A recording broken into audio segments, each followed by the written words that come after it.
It's really great that you are taking some time out of your afternoon to join us for this panel on strategies for working remotely, sustainable approaches for HPC. My name is Elaine Raybourn. I'm from Sandia National Laboratories, and I'm the moderator of this panel. And today I'm joined by some really great colleagues of mine that are really willing to talk about strategies for hybrid work. And so we're really looking forward to your questions. Please put your questions in Slido. I've got some lined up, but as your questions come in, we would love to hear you reacting to our panel today. So by way of introducing our panel, I'm just going to go around our virtual room, and each of our panelists will introduce themselves. And what we'll do is we will say a little bit about ourselves, where we're connecting from. Let's see, one thing we've changed since we started working virtually, and how long we've been working remotely. So again, I'm from Sandia National Laboratories, where I'm a social scientist, and I work with scientists in high performance computing. And it's been a really great experience for me. I've been working remotely for several years, actually, maybe about 15 years or so. I'm including time where I worked in Europe, in Germany and France as a European consortium, European Research Consortium in Informatics and Mathematics Fellow. And now I am a virtual employee at Sandia, and I'm located on the East Coast in Orlando, Florida. And so one thing that I've changed since I started working remotely, since actually the pandemic started, is that now I start to take a lot of walking meetings. That is that if I have a meeting where I don't need to show my camera, I take walks on them. It helps me think. I get some exercise, changes the environment a bit, and it breaks up my day. So that's me.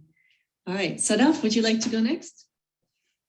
Oh, thank you. Thank you for inviting me to this panel, and thanks for people who are attending the panel. So my name is Sadaf Alam. I am a Chief Technology Officer at the Swiss National Supercomputing Center. So this is an interesting thing. It's like I am physically right now in St. Louis, but I am joining remotely because the way technical setup and the panel is done, it's more convenient for me to join, not to join from the meeting room at the convention center where Anshu is. I'm based in Lugano, which is in Canton, or you can call it State Ticino, the Italian-speaking part of Switzerland, closer to Milan, where current time is 10:30 right now. So we started working remotely around mid-March 2020. I've been working here since 2009 in Switzerland. Before that, I was in the US. Before that, I was in Scotland.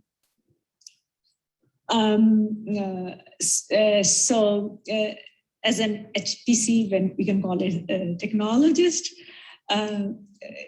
although I was not, technically speaking, employed as working remotely, because we have such an international group of experts, colleagues, peers, there was always a virtual element to our life for collaboration, coordination, meetings. And what has changed in the meantime, in this case, and I'm really fortunate and grateful I could come to SC in person, is that I start valuing in-person meeting a lot more, because while there are really value and benefits for interacting remotely, for team building, for solving or agreeing or finding consensus on complex issues, I believe the in-person part is important. So what I do in my daily life differently now is that I try to squeeze the VC meeting times to, if at all possible, to fewer hours a day, not the whole day. While I was in physically in-person situation, I would not have done it that consciously, because I feel like I'm much less productive when I'm in that way. And I have now, since last supercomputing, which was very good, but at the same time, very tiring for people with time zone differences, I am refusing to attend any virtual meeting in different time zones, other than if I have to make a, give a talk and other thing where, the commitment is a shorter commitment, like a couple of hours. So it would be good to hear from all of you, your personal input and feedback on in different situations. Thanks. Great, thank you. It sounds like you're taking control of your time, which is a really good best practice. So Pat, how about you? Would you like to introduce yourself next? Yeah, sure, I'd be happy to. And thank you again for having me on the panel. I really appreciate it. I think this is a good opportunity to talk about these things. My name is Pat Quillen. I'm a software engineering manager at the MathWorks, where my team is responsible for MATLAB Math. We take care of all the math in MATLAB, as well as the PDE toolbox and some of the other MathWorks tools. I'm coming to you live here in my home in scenic Shrewsbury, Massachusetts. It's 4:38 p.m. My coworker over here, who's very fuzzy, is admonishing me that there's danger outside. So forgive me in advance when you hear the barking. I've been working remotely since March 13th of 2020. MathWorks has long been a company that while we do have development offices and sales offices around the world, most of our work for teams has been kind of in person. And so it was a very abrupt change for the whole company.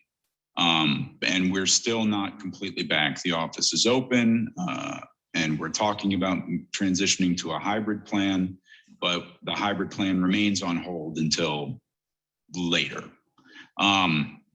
One of the things that we've changed since we started working remotely, and I think this has actually been very, very nice, is we kind of copped to the reality that, we should not be starting meetings abruptly back to back. And so most of the meetings in my area are now, they begin at 10 minutes past the hour. And so that gives folks at least an opportunity to kind of be late and still we're not missing much. And I think that's been a great change. And if we ever do completely go back in person, that's a change I'd like to persist, because it was really a reality that folks would come strolling in, because you can't have meetings like that. I mean, people have to move. So yeah, that's all. I'm looking forward to hearing what everybody has to say on the panel, and thanks again. You bet, thank you. So we are just going around the room and introducing ourselves for those of you that have joined us a little bit later. And also at this moment, what we're just doing is saying about ourselves, something we've started doing since we started working remotely, and where we're connecting from and how long we've been working remotely. And I'd like to encourage everyone that has a question to please put your question in Slido for now. And then when we finish introducing ourselves, then we can take questions from the floor too. Thank you. Helen, would you mind introducing yourself? Hi, I'm Helen Catamatori. I'm the Deputy of Operations at LBL in the Computing Sciences area. And we have been virtual, or we've been working remotely since March 13th or 18th of 2020. We initially were in a safe and stable situation where only essential personnel were allowed to come on site during the early days of the pandemic. So that was sort of site security, EH&S, some facilities folks, and people who had sort of living research, cell lines and whatnot that needed to be maintained. That expanded out, I want to say maybe early or late in the summer, and then more of us could come on site, but it's still a relatively small number. We have intricate systems for approving who comes on site, and lots of protocols in place regarding wearing masks, maintaining distances. You can only be without a mask, as I am now in my office at the lab, if you're in an enclosed office with the door closed. If you're working at a cubicle, you must wear a mask the entire time. So, we've gone back and forth. We were beginning to expand the presence of our staff on site, and then Delta changed that. And so we are, back to being relatively conservative. Normally, there are about 4,500 staff on site at Berkeley Lab. These days, we don't reach 1,600. I come on site one day a week as an assigned part of a rotation for senior on-site leaders. And part of our responsibility when we're here is to do walkarounds and make sure that people are abiding by their requirements of masking, maintaining distances, not being two in a room. Several other things. I mean, it's gotten a little more. We've come a little bit more flexible, but there were times when you had to turn a light on if you were going into a restroom, so other people knew that if it were a multi-occupancy restroom, for example, you needed to turn the light on so that not more than one person went into the room at the same time. You needed to always walk to the right to maintain 6 feet if 2 people were passing in a corridor. So some of that has been somewhat relaxed, but it's a very different environment, even if you are on site. First of all, that you don't ever see anybody. So although I enjoy coming into the office on occasion because it's a change of scenery. I frankly have a better setup here with a whiteboard and 2 screens and a color printer, etc. But it's not as if I get to interact with people very much. So I would say one of the big differences, or one of the changes that I've had to make intentionally through this pandemic, is making appointments or making dates with people I try to do it on a daily basis, to either go for a walk, or now, that we can meet outside for lunch, because I just have become very aware of the fact that we are social, or I am at least a social animal, and living in 2 dimensions has not been great. I find it very stressful. So anyway, glad to be on the panel. Welcome to everybody. Enjoy talking with you. Thanks, Ellen, and I really appreciate your candor. And you're really highlighting for me as a virtual worker all of the challenges that you face by being on site. And so I think that's really interesting to consider. So that's a great insight for the panel. Okay, Devin, how about your introduction? I was hoping you wouldn't do me after Helen, just because it'll be like deja vu, but I'll try not to repeat. My name is Devin Hodge. I am currently the interim Deputy Chief Operations Officer for Argonne National Laboratory, but I'm also, my day job is the Chief Operations Officer for the Computing Environment Life Sciences Directorate at Argonne. And so I've been largely remote since March 14th of last year, but who's counting? And I say largely because I probably go on site probably 3 to 4 times a month at Argonne to kind of check on the status of our expansion for our new Aurora supercomputer. And things are going really well, by the way. And I live about 12 miles away from Argonne. And so I'm in the central time zone. I'm trying to get all of the points that you all have made. So I'm in the SC time zone. The thing that I changed is I actually missed my 20-minute commute. And I missed having windshield time. I still miss having windshield time. Sometimes I'd make a lot of phone calls or, do some business. Sometimes I just listen to music. I don't really get that a lot. But what I've changed is I have the opportunity to take my non-driving high schooler to high school every morning before work starts. And we leave a little bit earlier than she would normally like, but I'm able to get some windshield time in there and listen to music. We don't really talk a lot, but we listen to a decent amount of music on the way there. So that's been something that's really been good. And I think that kind of illustrates the point of, the kind of flexibility that is built into the positive side of, a remote environment or hybrid environment is that, we're able to build some flexibility into our schedule and possibly do things that we weren't able to do before, like walking meetings and the like. So Elaine, that was a good point.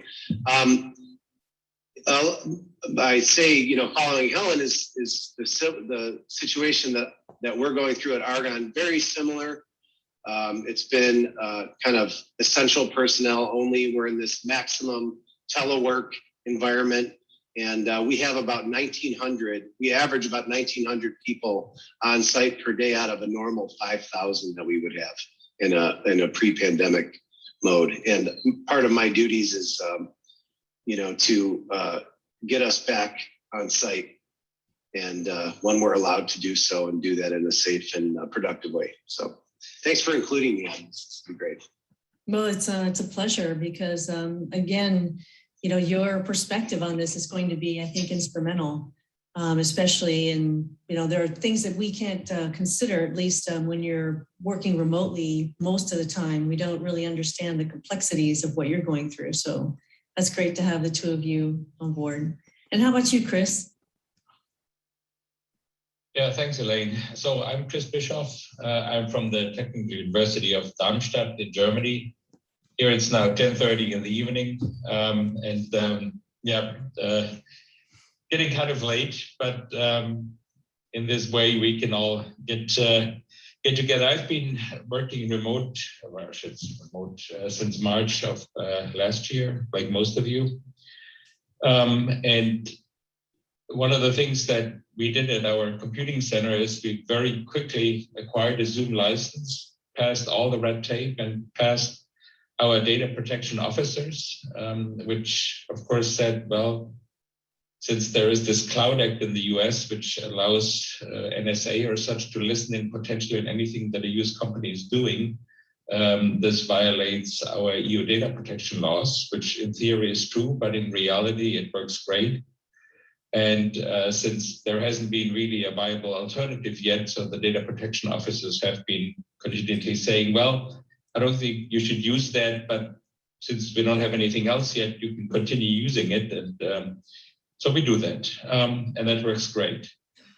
One of the things that I've started doing is I'm listening in now to some meetings where I otherwise wouldn't go to, like faculty meetings. I'm a professor in computer science. I also run the computing center. And some faculty meetings are, well, some are more exciting than others, if you get my drift.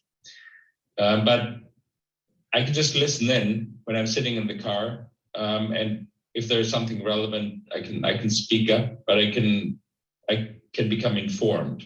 And the other thing that I do is I schedule short impromptu meetings where we look together at some paper, some code, some whatever, okay, rather than trying to send emails around or schedule a live meeting. So I basically have much more flexibility in my workday now. But I also found that there is a real danger of really booking yourself from morning to evening. There have been days where I basically stumbled from one meeting to the next, and at the end of the day, I was exhausted. And I've learned about this now. So I'm also taking breaks. I'm taking walking breaks. I'm taking the dog out and make sure that I remain productive. And this is something that it took me a while to learn, that I need to set myself a structure. I need myself to set boundaries. It's what Devin just called sort of the windshield time. For me, it was, biking to work, which is a easy 25-minute bike ride. But it's wonderful for airing your brain out, hitting the pedals hard when you think of some colleagues that really got in your nerves during the day, but come home, in a relaxed state of mind. And this is something that I need to work on right now. But overall, given that the university has started with students being back on campus, but for example, in the computing center with almost 100% still remote, I'm still amazed how well we've gotten through this whole thing. That's really great to hear. That's very positive. And I think in your introduction, and I see as you're all introducing yourselves that you may be talking about specific tactics that you use, but I believe the strategy that you're really speaking to is keeping yourself productive, but also how to manage your time and manage the situation so that you're not getting overwhelmed with others' requests on your time. And so I wanted to just point that out because we had one question or remark in our Slido asking the question, will the panel be about strategies versus tactics? And the answer is yes, certainly. And so now if we can, Kengo, would you mind introducing yourself? So, can you hear me? Yes, we can. So my name is Kengo Nakajma. So I'm from University of Tokyo and also working for Region RCCS. So my work in the University of Tokyo is I'm working for the Supercomputer Center and so operating and procurement and also doing research and also teaching and supervising students. So in the Region RCCS, so my main work is so supervising the scientists in the computer science and management. So I'm mainly talking about my work in the University of Tokyo. Okay, so I started my remote work from April 8th, 2020. So it's more than 90 months. Okay, and now I'm participating from my home. So now it's 6:30 in the morning in Japan. And so good morning, everybody. So anyway, so generally, so I am enjoying this environment for the remote work. And so since last year, April, University of Tokyo provided the Zoom license for individual faculty and staff members. And it's very convenient.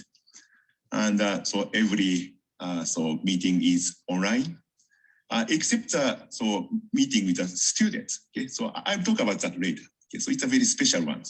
And so it's very efficient. And I think the people around me so changed their mind to trying to do everything in efficient manner, okay, and efficient and clear manner. So so we have a mostly weekly meeting, and so they try to put a very clear target towards the next meeting. So it changes around me, and so actually, so my office was a 30-minute walk from my home. So just around 1 mile. So I enjoyed walking there. And I visited there once a week, so last year. But unfortunately, my office has been moved to outside of Tokyo from this April. So it takes a 1 hour train trip. So actually, so in recent 6 months, I visited there just twice. Okay, so but anyway, so it doesn't matter. Okay, and another good news is so as you can see, I lost my weight by 20 kilograms, 45 pounds after this so remote work. So I'm so living the very healthy life. But so actually, so as I mentioned, so these days are very tough for the students. Okay, so especially, so I have several students who are going to write PhD thesis, and so we need so very in-person meetings. And fortunately, the situation is coming down in Japan, and from October, so University of Tokyo relaxed some emergency conditions. So I'm having so weekly meetings, weekly in-person meetings with my students. So who is having the PhD defense in next January. Thank you very much. Thank you. I'm really happy that you brought up students because we have some questions about careers. So, I'd like to go ahead. I'm going to start with first, like I said, address the comment. When we can, let's try to elevate what we're talking about from tactic to strategy. I think that we all know and we've all heard some great tactics for working remotely, and they're all over the internet. So I think the value of this panel is let's take it up a notch and let's really talk about how those tactics relate to our strategies and how we as experts and are in our domain areas, how we've been able to apply them. So the first question I'm going to ask from Slido actually is one that has been liked 12 times, and that is, will HPC conferences evolve to be permanently hybrid? Will supercomputing learn from the mistakes of the past 2 years and improve the experience for remote attendees? I'm not sure that we as panelists can talk about the conference unless we're part of the committee, but let's change that question maybe a little bit, which is what can conferences learn if they are going to evolve to be permanently hybrid? And what are some of the mistakes that we've made strategically moving into remote attendance and remote participation for the past 2 years that we can actually do better with now?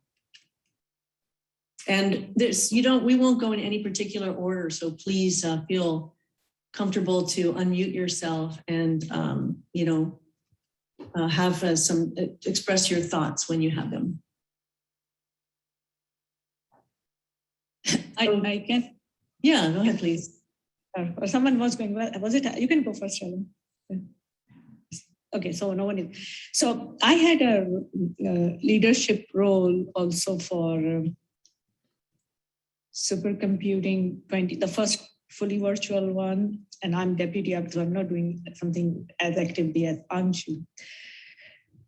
So I will not consider things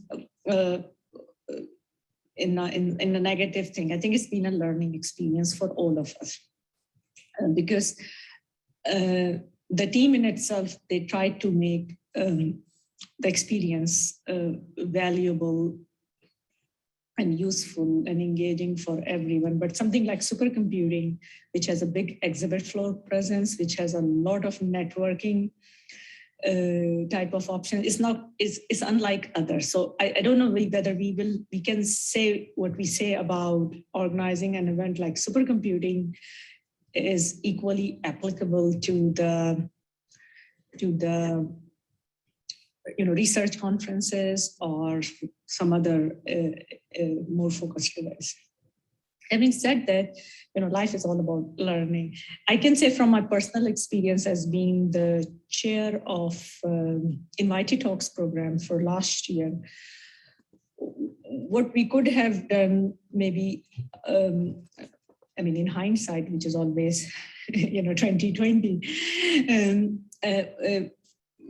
we could have probably from a scheduling another, even though it was spread over 2 weeks, try to make some kind of if it was, because it was all virtual, consistent experience. So there were two live streaming and showing in 2 time zones, as Kengo said. We are already the next day. We are Friday there, where Kengo is. It's still Thursday here. So some of these things, I think we were probably not as much aware of. The other thing is, and this is my personal experience, and there's something probably others can say, when I travel for a meeting or a conference, people know I'm traveling for a meeting or a conference. If it's in a different time zone, even better. But if I'm attending a meeting or a conference virtually, I have my day job, then I am attending or participating or sharing a session and other thing. And there should be a recognition in the sense, both from an employer side and at a personal level, that we should not push ourselves also too hard. So I think there is a sense of responsibility and reflection or retrospective, both on our side as an individual or technologist, on how we manage these, events, whether, especially when we are not somewhere in person. But at the same time, trying to preserve the importance and necessity for an in-person event and make both experiences valuable for participants from an inclusivity point of view, I will say here. So we learned a lot. I think this year things have done improved lessons learned, but I think I would consider this thing as a work in progress for a long time to come. And it has both responsibility from the event organizer's side, but also from individuals. Great comments, thank you. Anybody else have any thoughts about that? I would really agree that we're still part of a learning process. You can see, I mean, from other conferences that I've attended, I've come to the same conclusion as I've said, that I won't go to many virtual conferences. It kind of feels like it has to be fully thought through and fully re-engineered. Right now, it sort of feels like the virtual conference is trying to recreate an in-person presence and recreate some of the features that make sense only really in an in-person setting. Like we even struggled this year for our DOE booth. They're trying to recreate the booth experience virtually, and it doesn't translate that well. I mean, maybe it's gone better than I know, but I think that if you're going to, some of the thoughts that we've had around really strategizing how could you have a very successful hybrid conference would be to understand and appreciate the specific elements of the media, the mediums that you're in, right? So that you would have things that were about being in person, exhibitor booths and vendors and all those things that, are help make these conferences affordable, right? So they're essential elements. But then you would perhaps have keynotes, talks, or other events that could be attended virtually and scheduled at times that were sort of hit the sweet spots of multiple time zones. Now you can't do that if it's entirely entirely global, but if it's a primarily North American, European, maybe there are some sweet spots you could hit where it would be a relatively reasonable time for most people to attend. But I think I feel like we're at the beginning of this learning process. We're beginning to tap into some of the elements of the tools that make things more equitable. I think that using the closed captioning element has actually been a really beneficial thing for us in many of our meetings, conferences as well. So those are just some random thoughts in no particular order. Those are some really great comments. The hearing from the two of you is fantastic. We have a comment in the Slido chat, which is, to be successful, virtual attendees need to be considered first-class attendees, not a burden, need to be committed to providing an equitable experience, which you both have mentioned. And so from the level of strategy, it really sounds like you're both right. Everybody, I think, when the pandemic hit, we went to virtual, but we took with us all of the assumptions and all of the ways of working that we used to have in person, and we translated it and we just plopped it into a virtual environment. And we really can't do that effectively. What we need to do is really think about the media that we're using and how can we make those media make the communication more effective. And so I think that is a strategy that if you're moving forward, if you're organizing events or if you're organizing even meetings, think about the way that the media impact the communication and really use that to elevate the communication that's happening virtually. And so Devin, I know you would like to make a comment, so I'll give you the floor. Yeah, I was just going to say that, this comment that was made about, kind of first-class attendee, part of what's great about, being at an in-person conference is the shared experience. So if in the future there's virtual option to all major conferences, how do you focus on allowing for a shared experience for the virtual attendees? And I think it's hard. It's hard to do it for just virtual, and it's definitely hard to, you can't, you know, you can't imagine a scenario where you can walk virtually the exhibit hall, right, for example. But maybe that's the trick, is finding a way to make a tailored virtual experience that's tailored to the virtual attendee, as opposed to it being like, you know, like, oh, let's just do what we did before, but only virtual, you know? And so making it not a second class experience, and creating shared experiences for those people that are attending virtually. Absolutely. I come from the domain of human-computer interaction, and sometimes what we've done is experimented with that at our conferences. So trying to really integrate the virtual and real.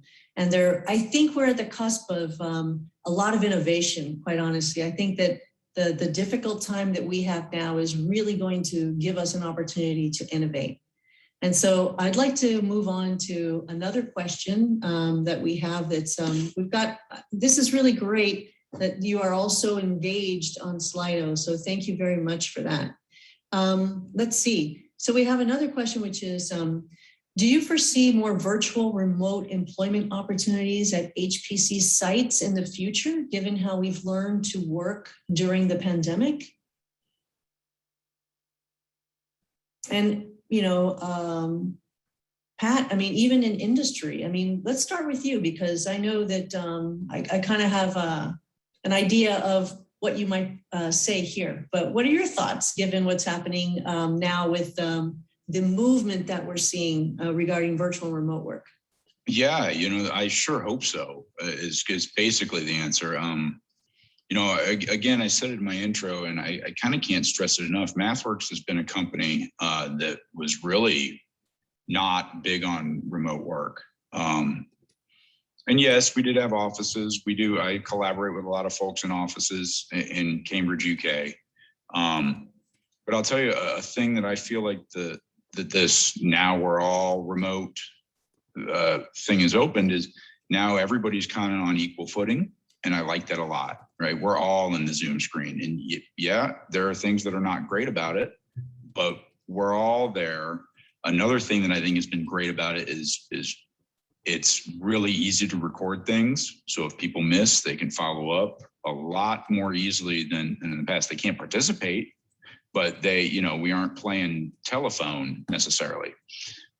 So now kind of getting back to the actual question, which is like, are there going to be more virtual opportunities? I believe so. And I surely hope so. I mean, at MathWorks, we've been running interns completely virtual for the past 2 summers, right? Those interns stay off-site. They can come in, I think.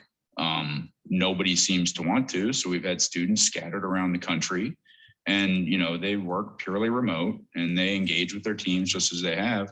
And I mean, to add on top of it, they don't even have a physical machine. They get a virtual machine, right? So it's like virtualization's everywhere. And in many ways, I think it's wonderful.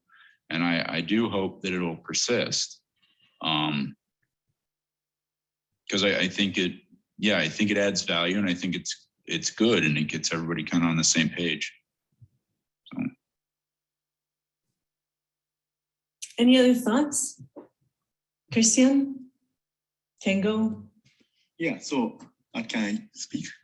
So I totally agree with Pat. And actually, so in University of Tokyo, so we have been hiring new faculty members through just online interview and online evaluations. So 2 or 3 faculty members. And also the entrance examination for the graduate school of the University of Tokyo is totally now online, and it works.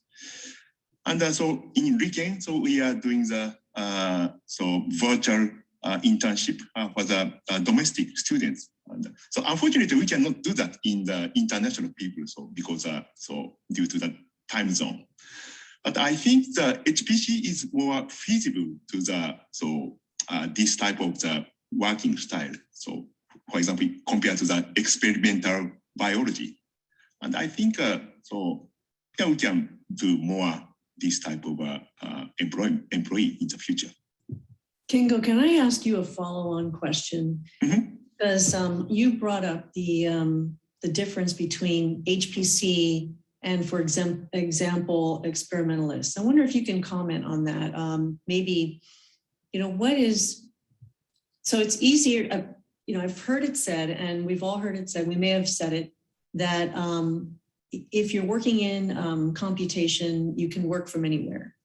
And so can we say a little bit more about that? Is that absolutely true? What if you're collaborating with experimentalists? How are you impacted?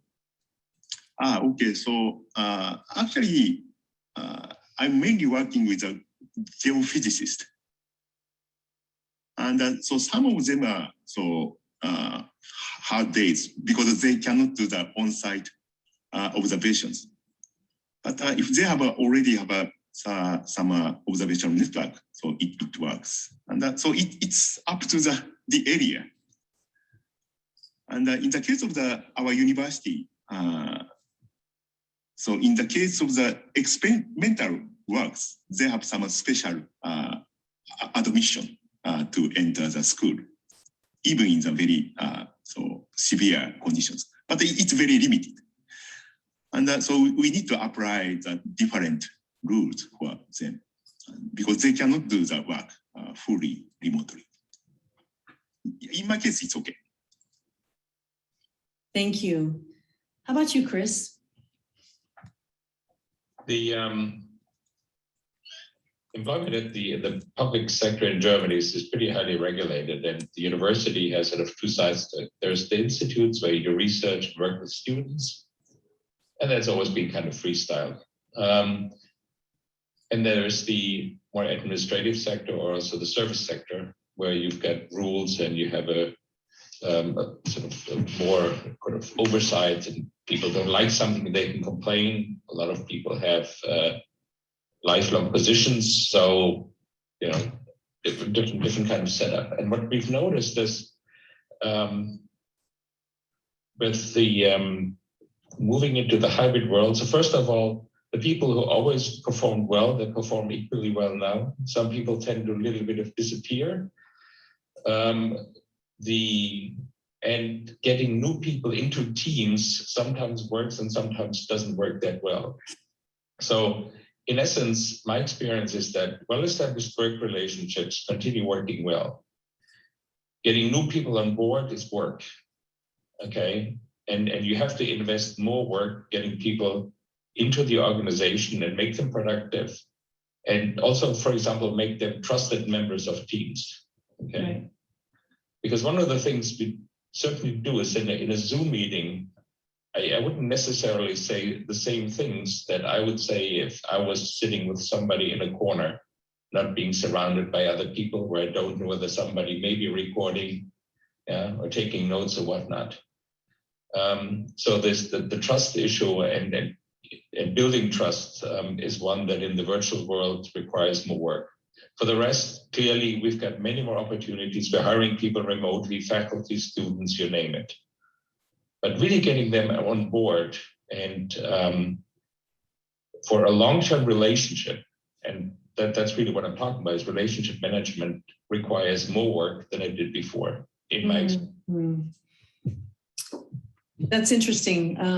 I didn't realize that I wasn't muted, so I don't mean to cut you off, but I'm just reacting to your comment that the opportunity, hiring, that's part of it, but then the real work begins, which is building that trust, maintaining that relationship, growing it. So as a strategy, it would be to think about that as when we're onboarding and hiring.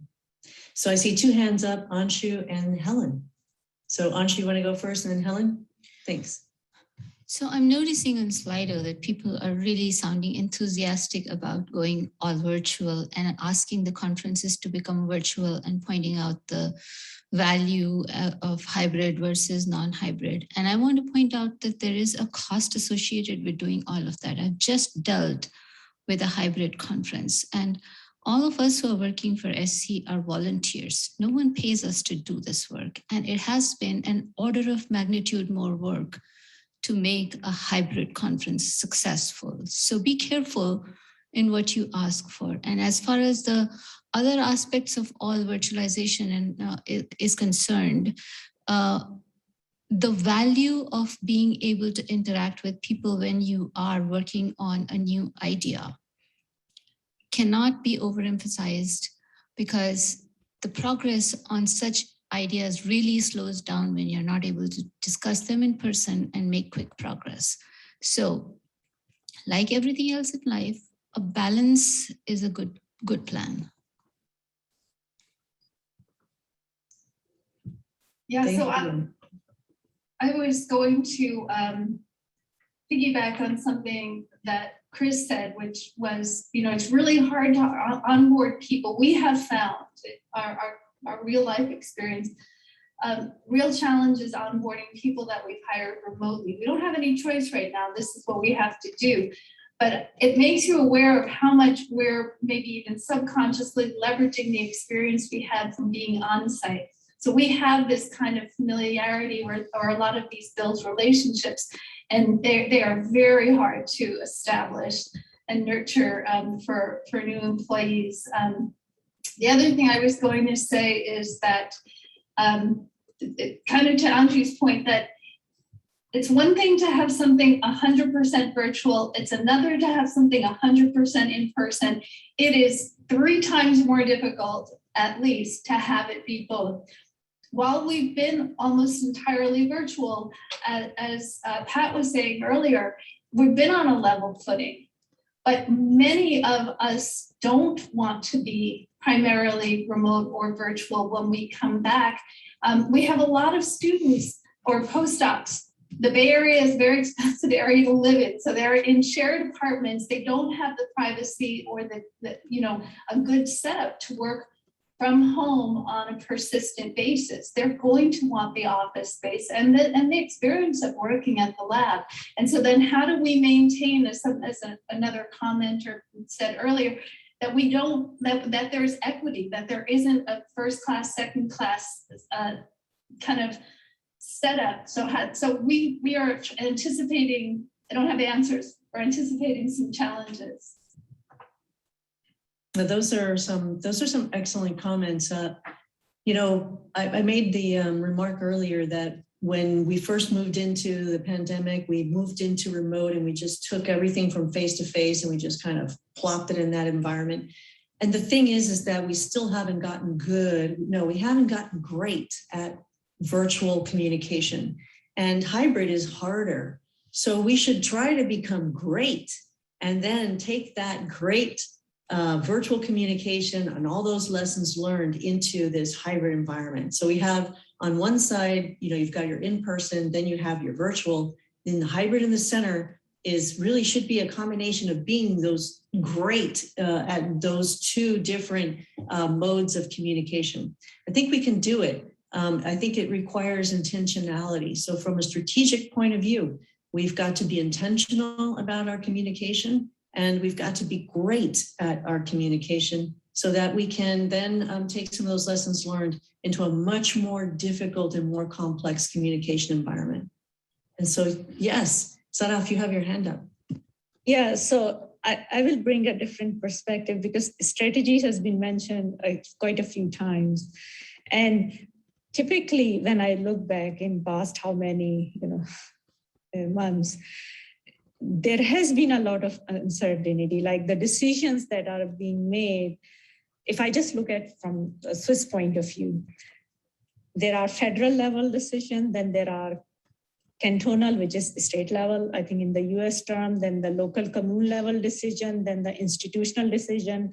You may or may not have a boss who couldn't care less, and so on and so forth. And then human beings are all different. We are all wired differently in one way or another.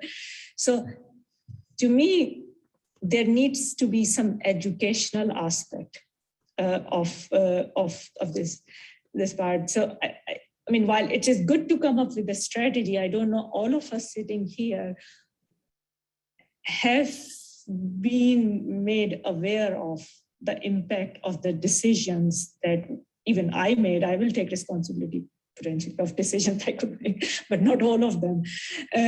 And I think if you really want to influence the strategy at the at C-level and other, we really, there is an uncertainty coming top down, but there is also an awareness. I really do not know what I am missing in the sense of creating such an equity even for my team. I simply lack knowledge and information from a social, I can use your title from a social science perspective, because I have never been trained in my academic and other career to be aware of that. So I am really accepting my shortcoming, but I think it exists. If I look at my, pecking order, I'm not sure it exists at that level above me and above that. That's an interesting comment. Thank you. Yeah. Maybe there's some opportunity there for more. It's interesting because I know in engineering programs, as an example, sometimes they'll do things like Toastmasters, or there's something in the curriculum, maybe a elective where they take some course to maybe get better at public speaking or something in the humanities. And so maybe in the future, we'll start to add media literacy courses or understanding media communication. We'll see. That's a very interesting idea. I wonder if Helen and Devin and Chris, you're going to the office. So I'm wondering, or maybe not Chris, but Helen and Devin. So what do you think about this whole idea of hybrid? And it's going to be tough for you. Do you have any idea on what your strategy is going to be to have an environment that is equitable and really leverages virtual and in-person work? One thing that we're doing at LBL is that our IT division has created kind of a showcase area where you can go and try out different technologies. There's something called OWL and various different things that help make a more immersive experience for a hybrid environment. So you can have not only the people in the room, but people zooming in or whatever the platform. There's a sort of more dynamic interface. There are ways to draw on the board. One of the limitations we have found is it's difficult to do any kind of whiteboarding, so to speak. So we're definitely exploring more technologies, and I think that will be part of the equation. Also, what a little bit confusing, but we have a lot of energy going into planning for the future of work, as what they're calling it here. Probably that is a DOE term. So I see Devin nodding as well. And in that environment, what they're referring to as a hybrid worker is somebody who's coming in some of the time and telecommuting some of the time. So that's considered the hybrid worker in the future of work parlance. But trying to have a truly hybrid office environment, I think is going to mean reconfiguring a lot of our conference rooms and taking advantage of whatever technologies there are there, and then probably also revisiting sort of best meeting practices. Some of those, some of the ways that we're used to running meetings may put people at a disadvantage. So, I would also say that we're struggling with definitely the feeling of, a large part of the workforce at LBL are postdocs. And there is a strong feeling that they need to have an on-site experience. Typically in the computing sciences area, it's a relatively short postdoc, two maybe 3 years, but most often 2. But it's a pivotal time in somebody's career and a chance for them to find mentors, find collaborators, make those cross area connections with other domains of science, and that we need to make sure that there is that experience for them. And that requires that there also be a lot of senior management on site. So we have yet to work it out, just anticipating some of the challenges. Thank you, Helen. So Chris had his hand up, and then Devin. Thank you. Yeah, so one of the things I've will be more predictable about doing, which I found was really working well, is having set and predictable days where I'm in the office. So people know I'm around. And then we come and see me, and I usually make sure that these days are also not completely booked from beginning till end. So if somebody comes by, we can chat about some stuff. And I found that this is very useful both for staff as well as in particular for students, where they can quickly bounce off ideas. And it is just much more spontaneous than a scheduled Zoom meeting. Even though in the end we may talk about the same stuff, I get a lot of side information that way. And I find that saves me a lot of emails and other stuff that people otherwise would create. And it does recreate a kind of a shared space where people know that we're around. And sometimes, and one of the days I try to be around is like a Thursday afternoon or Friday afternoon, and then we sit around, we have a beer before we go home. And then everybody feels better. I certainly do.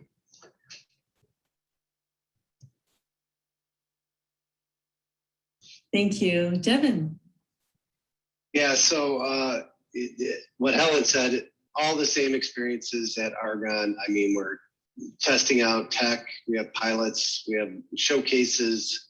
We're looking at, meeting norms and documenting meeting norms. And I think all of that is kind of more tactical, in terms of, the strategic word I would use is intentionality. Intentionality of communication channels, intentionality of meeting norms, inclusion of remote, participants in whatever you're doing, inclusive practices.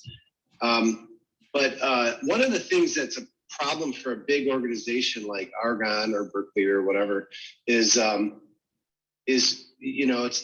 we tend to we bin people up, or we plan for people in these certain categories, like 4 categories. And we probably all have some categorization of what hybrid looks like for people, people that primarily are on site or rarely on site, and shades in between and all that. We're trying to break free from that a little bit more strategically and not have it be on a weekly time scale. My boss, Rick Stevens, calls it hybrid in time, not hybrid in space. We want to talk about, space planning and fixing up conference rooms and adding new technology and having more collaboration spaces and all that. But really, it's when you get down to the individual level, people want flexibility but they also want collaboration. And collaboration is good for them, whether they know it or not, even especially earlier career people. And so how do we do that when you look at it on a year basis instead of on a week basis? And, maybe you're traveling, to conferences some period of time, but everybody that you're collaborating with is going to those conferences, and then maybe you're doing me work for some period of time, and you're doing it from some other part of the country. And then when you're doing the we work, everybody is getting together and doing we work, and not thinking of it on a week by week basis, but on an annualized basis, which has kind of lifted our lid a little bit. So just thinking of it from those terms.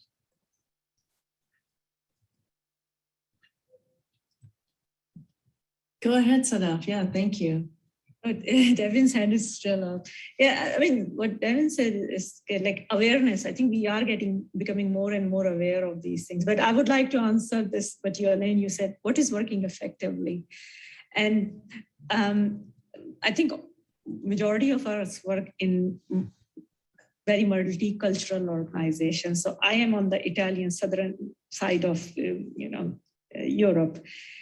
And and it has been hard for them. I mean, if you don't see someone and you kiss them like a couple of times or more, then you haven't even started the conversation. And just imagine these types of interaction during COVID.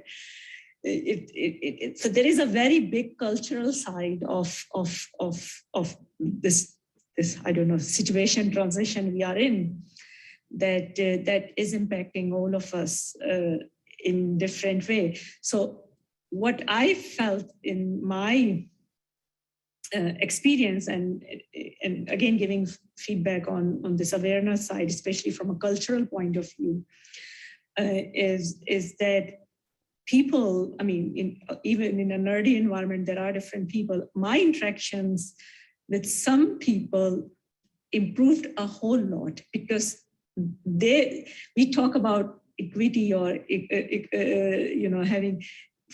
because they are one way or the other far more engaging and productive through virtual channels than they are in a face. Like I suffer from this cognitive overload when there are too many people moving around, colors, lights, sounds, and other things.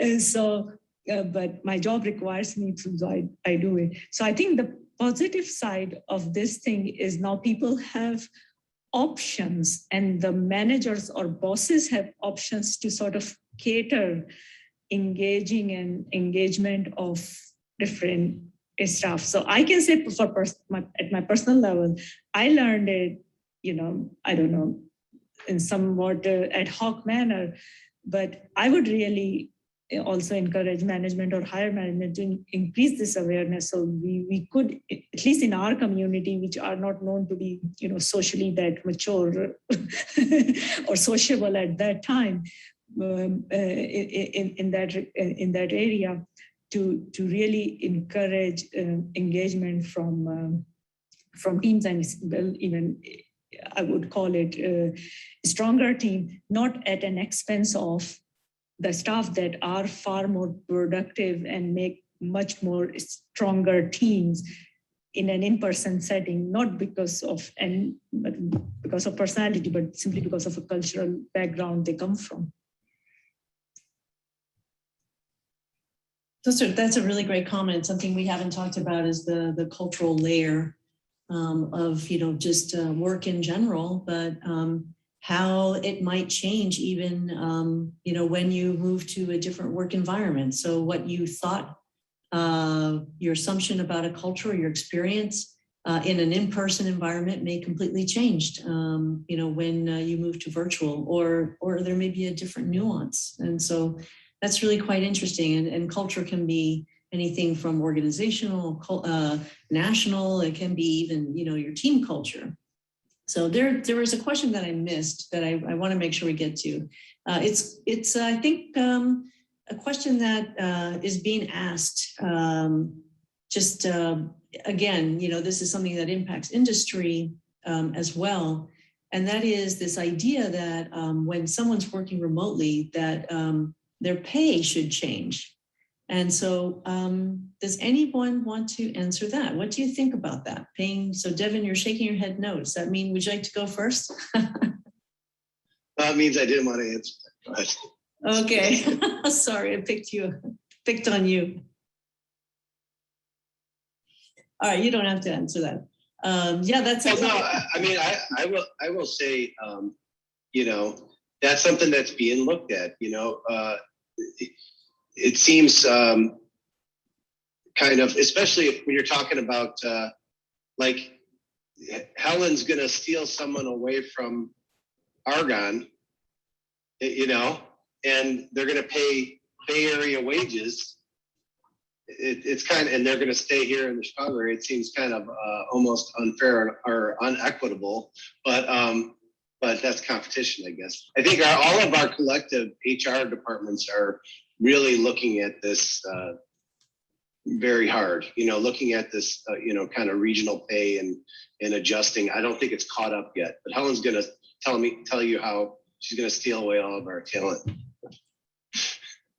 You're muted, Helen. Go ahead, Helen. Yeah, they were looking at regional pay at LBL, And one of the things we run at Berkeley Labs is ESNet, right? The DOE super terabit scale dedicated network. And they are already a very distributed workforce. And so they said, if you're going to come in, we have these people, their salaries were established. You're going to start telling them that you're going to redline them or potentially decrement their salaries, that we're going to lose people, that we compete for this talent across the country because there are lots of organizations that will support remote workers. And so we'll just lose out on, we need a network cybersecurity expert, we won't be able to get one. So there were that, then there was also a look at, how many other parts of the country have, the comparable living expenses. In any case, what I was gonna say is they put a lot of energy into this. They identified the populations. There was so much blowback that they have pulled back from it. And they're at least not going to do anything right now and are going to reconsider. So but I do appreciate what Devin is saying, right? But well, I mean, it goes the other way too, because the Chicago area is a little bit more expensive than, say, East Tennessee. Yeah, exactly. So, I think it's much more complicated than just pay, though, too. It's also benefits and, some HMO options and things like that. It's a very complicated issue. So it's definitely being looked at, I'm curious, Kengo and Chris, how about, in your institutions, are you thinking about this as well? So actually, I have no idea about that. But so in the beginning of this situation, so last year, April, so we have a lot of very urgent works switching to some digital environment. And I heard that some of the related engineers were awarded for that work. But I think the university is very, very slow in everything. And so they are now trying to construct a very digital environment and try to hire such people. So such as a very expert in the security or network. So I think it's just starting here in University of Tokyo. That's interesting. So then, is it a competitive environment, a competitive hiring environment for you? I don't know. Sorry. That's okay. Yeah. How about you, Chris? Any thoughts on this topic? So pay is pretty highly regulated here. And if you work at the technical university, then you get paid pretty much the same if work in a similar position, independent of where you're at. And also anticipate that down the road, fully remote will be the exception, will remain an exception. I think most people will still maintain a regional presence. There'll be some time where they will show up at work to communicate with their colleagues, and then other times they won't, simply because in the Rhine-Main area, you've got a ton of traffic and sitting in traffic is no fun, okay? And I think that's, and whether, say with the unions that govern some of the rules and regulations, they'll sort of look at fully virtual presence as something that they really want to support. That is unclear to me right now. The only thing I know is that the 9 to 5 everyday number, that's gone out the window. It's a good comment. There's a question that's related to hybrid work. And I've also heard this discussed a lot for employees that have to go into work, they're in person. They're having a lot of virtual meetings with colleagues. And so they're in the in-person location, but their meetings are still virtual. how and what can we do about that?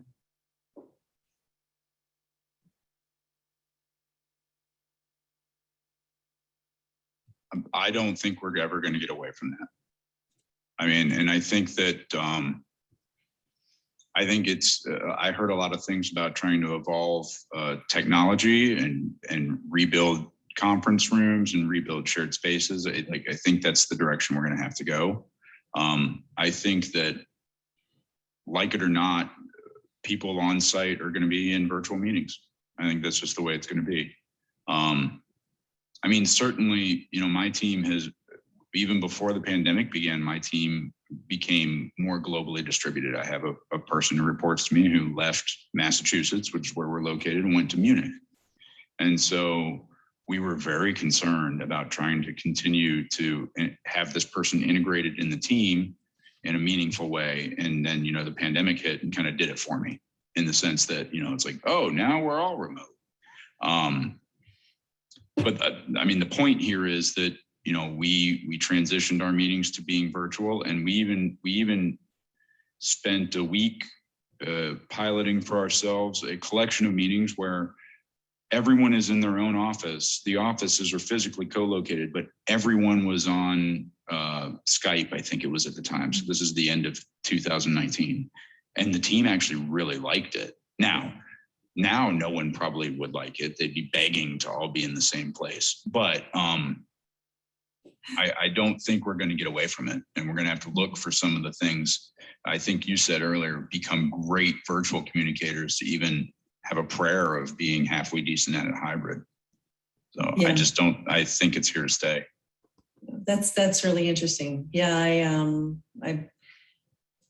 I think you're raising some really good points that are quite controversial, but it's really about, you know, getting really great at virtual work. And I've been in situations too where it's co-locate, where we're in co-located offices, but online. And basically you brought up geographical distribution. And, you know, for these global companies or being geographically distributed, there are lessons learned that we can look to. So it's not like that hasn't been done by a lot of organizations. So Devin, go ahead.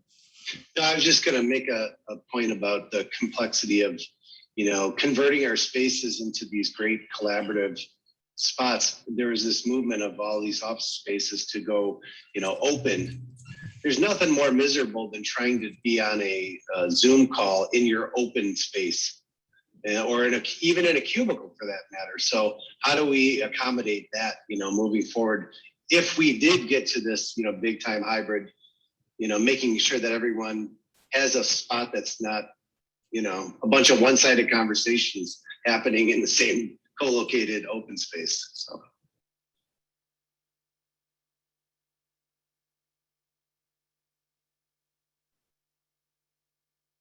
Sana, if you have your hand up. Yeah, so I think the other thing I also reflected, and I came and I will bring up because we are at a supercomputing, high performance computing conference. We didn't go from 0 to infinity in our community because, as it was mentioned by different, you know, groups, that we had a virtual component in our lives for a long time. Not okay like this, but so in a way we were, or I consider, in a quite a privileged position in this, because I know several industries, they like government offices and other, they had to do like go from 0 to whatever in a matter of a day. And for some institutions, like I heard from at universities, they had plans to make the transition in 5-10 years. They made the transition in like 2 weeks or something like that from in-person teaching to. So I think in our community, from that point of view, you know, regional diversity as well as diversity of the subject areas. We work across domains in most cases, as Kengo also mentioned. So we always had this combination. So I think, I mean, I also try appreciating that part quite a bit. Having said that, we, at least I can say for personally, for myself or my institution, we didn't manage virtual very well. I mean, there were some people suffered a lot because of loneliness, because people work, some people just can't work from home. Some people have small kids in small apartments, things like that. And we didn't manage it well in that regard. So I can't even begin to imagine what happens in sort of working where people didn't have this experience of working, having, you know, remote meetings at all.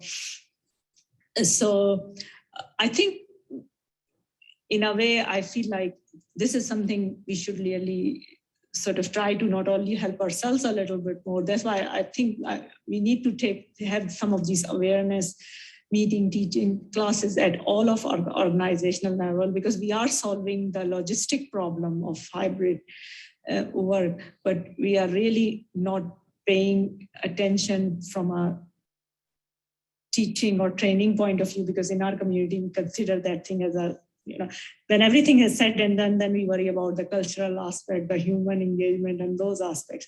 And I think this is a very opportune time for our HPC or technical high performance computing community, which is very diverse, to maybe have this type of awareness and education and training, at least offered, not mandated, but at least being offered to us, because I would have definitely used it rather than running in an ad hoc and trial and error based on a trial and error basis. It's a really good comment, and maybe in the future SE conferences, we can offer some tutorials. You know, who knows? So we have really about 12 more minutes left of the panel, and so and do you realize I have not asked a single question that from my prepared list? They've all been Slido questions, and so I really want to thank everyone in the audience for your engagement. And if you have any other questions, please try to get them in. What I'd like to do is I'm going to ask one question from my list. And if we can go around and answer it. And then if there are no questions in Slido, I'd like to go around again where maybe each of you has an opportunity to give the audience one takeaway. You know, you've given your time and energy to be on this panel. You may not have had the time to say everything you wanted to say. So I'd like to give you that chance to say the, you know, one thing that you really wanted to come to this panel and say. And so while you think about that, the question I'm going to ask is if we could imagine the perfect hybrid situation, what would it be for you? And it doesn't, you can think as broadly or as narrowly as you like. Who would like to go first? Who has an idea about that? It's a hard question, I think. It's not a softball.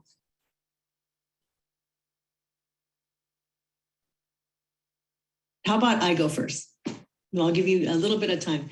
So for me, I think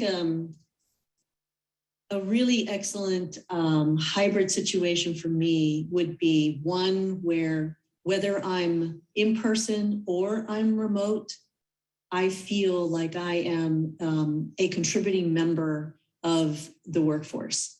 And I feel that I'm able to do my work and my job the best way that I can. And I'm getting support from my organization, that I'm able to do good science, that it doesn't matter if I'm in person or virtual with my colleagues, where there's a lot of respect and where we are focused on helping each other. And I think for me, the big takeaway is that being hybrid is going to affect all of us.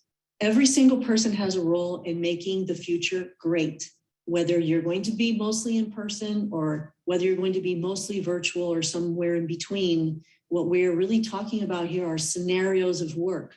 We all move fluidly in between them. It isn't about I'm this or I'm that. And I think that that for me is the perfect hybrid work scenario. So who would like to go next, either with your big takeaway you'd like to leave the audience with, or answering this, what's your perfect hybrid scenario? I can go next. I mean, it is a very selfish point of view from my part. I would like a situation where if I have a meeting like this, I have more memories about the meeting. For instance, I know, of course, Kangoo and Ansho for a long time, but majority of you, I don't know.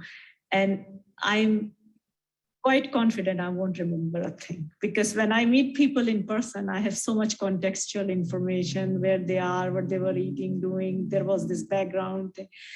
And I simply, without that contextual memory, I have no memory.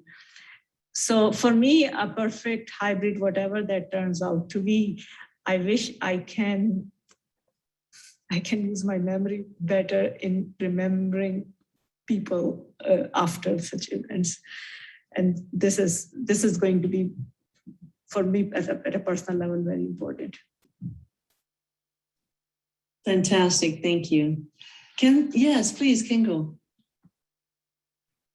Okay, so I have a different point of view. So, so I'm in Japan, and so it's so away from both of the Europe and USA from the viewpoint of the time zone.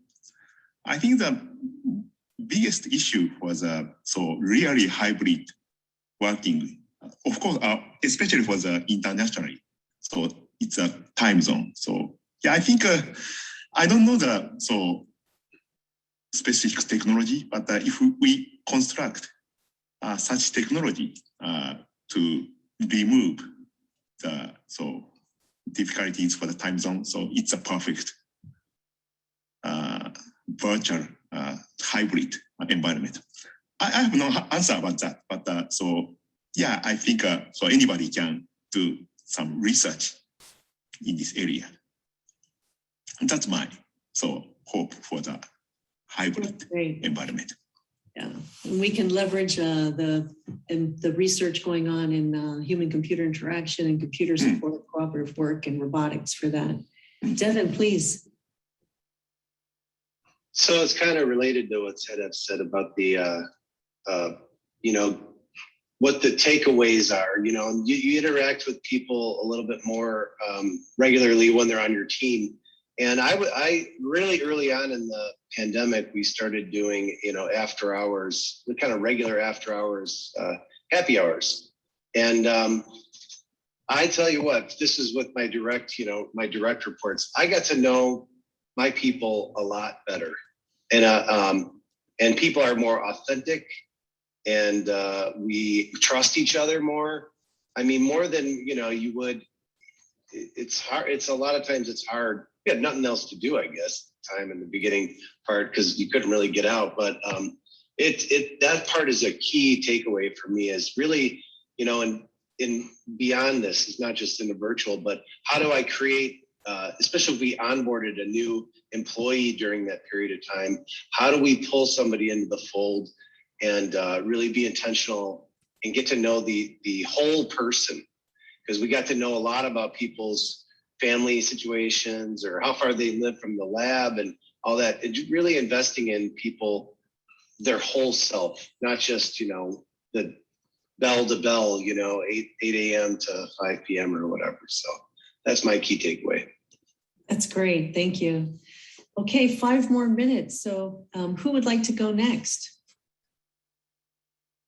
Pat, please. Thank you. And then Chris. Yeah, boy, what Devin said there, that's key. And I think, that's probably for me, that figures very, very big time into one of my visions for kind of perfect hybrid.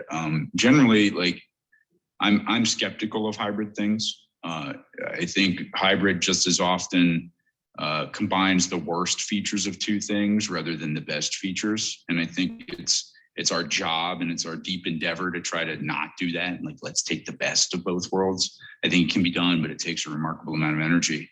But like in my perfect kind of hybrid situation, most of the in-person gathering is going to be driven at team meals, collaborating with people in places where not everything is necessarily about work.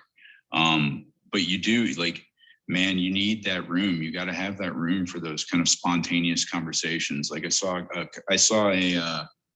a question in the Slido here, people asking questions like, have you been inhibited? And this isn't exactly what it said, but more or less what I read was, have you been inhibited by kind of like connecting with senior management, with junior people, right? Like a lot of good things happen when the new person in town bumps into the senior manager in the company kitchen. And I miss that. I mean, I'm not a new person, but I'm not really going to go schedule time with my senior director, for example. But maybe I would bump into her in the hall and be able to get that kind of connection. So like, boy, I miss that. And in my perfect hybrid, we'd be doing that. And yet I still have kind of the flexibility to haul the kids to hockey practice, right? Which has kind of been one of the big benefits. I mean, I know Devin said earlier, he's taken his high school age, not able to drive yet, family member to school. And yeah, and there's a lot of value in that kind of stuff. So. That's great. Thank you. Yeah, Chris, you're next. Well, I just want to emphasize what was just said by Pat. I mean, it's really crucially important to have space for unplanned in-person meetings. And I think one of the challenges will be to come up with mutually agreed on times where we allow for that. Because, when everybody optimizes their own life, there'll be little overlap with other people, and we'll end up jumping in, hopping in behind the computer, turning on whatever the appropriate solution is. Maybe it's going to be with virtual reality down the road, so I see you 3D, okay? But as Sadaf said, it's a shallow experience. I mean, we've been as humans conditioned over many, many years to function the way we are, and 2 years of Zoom are going to change that. And how we organize ourselves in an organization to allow for that, that is something that I'm curious how this is going to work out, but I think it's crucial. Excellent point. Thank you. And so Helen, I guess you're the last one to take us home. Well, I think that it's been intimated by a lot of the other comments, but I think it would be a wonderful outcome if we could achieve in a hybrid work environment a better work-life balance for ourselves, for our staff. I know, the benefit of taking, or maybe even getting to stay for a hockey practice, not stressing out so much about picking up your little one at a childcare center where you're fined $1 a minute for every minute you're late. Just those everyday stresses. If we could really harness that flexibility to afford a better work-life balance, a smaller carbon footprint, easier parking on site, that would be a huge win. Wow. Yes. So these comments, I think, are resonating with everybody, and really want to thank you very much. Thanks to the audience. Thanks to the panelists. You all were fantastic, and I really enjoyed this panel. This was by far one of the best. So thank you for that. And we managed it without any issues. So this is great. So for those of you who are at the conference, enjoy it. I hope that you will think of us. And I'm going to just put out a little plug for the SciViz showcase. Please pass by and take a look at it. We worked really hard to produce that, and so we're really happy with the outcome. So thank you very much for connecting from Japan, Germany, Switzerland, but locally in St. Louis, California, Chicago. It's Michigan. Pat's in Michigan. Massachusetts. Okay. The other end. All over. There you go. So anyway, thank you very much to everyone. And I hope you have a great rest of the conference. And thank you, Elaine, for putting this together. Really, it was great. You did. Oh, thank you, you. Elaine. And thanks to Yeah, Lois thank you for the McInnes. moderation.